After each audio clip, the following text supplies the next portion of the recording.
Hey, good morning, good Wednesday morning. This may not be the best background. That light coming through right there is a little bit bright in your eyes. I apologize for that, but if I can get all of that set right so that there's two lights back there.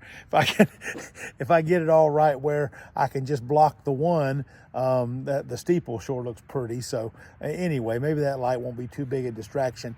We're taking, I think maybe 2 weeks covering some of the most popular funeral texts that pastors have used over the years, that I've used over the years. The last 2 days, we looked at John 14, 1 through 6, and Psalm 23, which is 6 verses as well.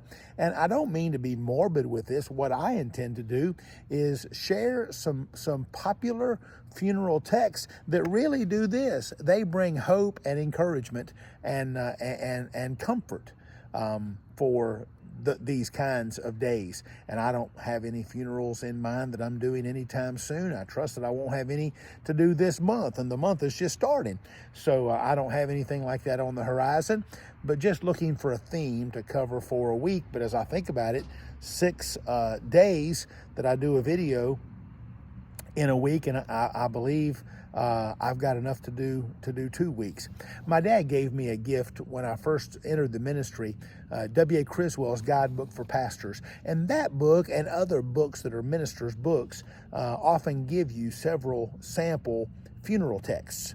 And I haven't even looked there. Haven't looked at any of my other ministers' books. I'm just going off of my memory and my experience. So where would you go next? After John 14, Psalm 23? There are some texts that are male, female specific. And so, of course, ladies first. One popular text comes from Proverbs chapter 31, where the writer says, "Who can find a virtuous wife? For her worth is far above rubies. The heart of her husband safely trusts her, so he will have no lack of gain. She does him good and not evil all the days of her life." Well, there are about 22 verses here specifically garnered toward the virtuous woman, and I'm not going to read them all, but I will come over here to the end. "Her children rise up and call her blessed, her husband also, and he praises her. Many daughters have done well, but you excel them all. Charm is deceitful, and beauty is passing, but a woman who fears the Lord, she shall be praised. Give her of the fruit of her hands, and let her own works praise her in the gates." Well, where in the world would our families be without virtuous wives and mothers? Where would our churches be without the service provided by faithful women? In many churches, it is the women who keep the church going, and we can be thankful for that. At the same time, I think the Bible has a lot to say about male leadership in the church, but now is not the time to get into that. It is Wednesday. We'll be in Psalm 110, the Lord willing, today, and so it is. We have 3 messianic psalms left to cover, and 3 Wednesdays leading up until Easter. And so we will deal with each of those messianic psalms,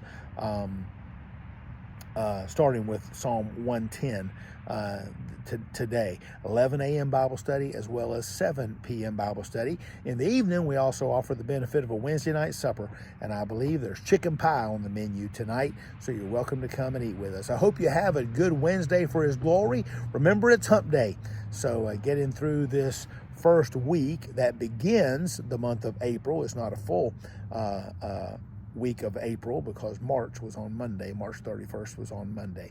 But thanks for watching the videos. I hope they are a blessing and an encouragement. And man, thank God for godly women today, like the woman described in Proverbs 31. Have a great day. God bless you.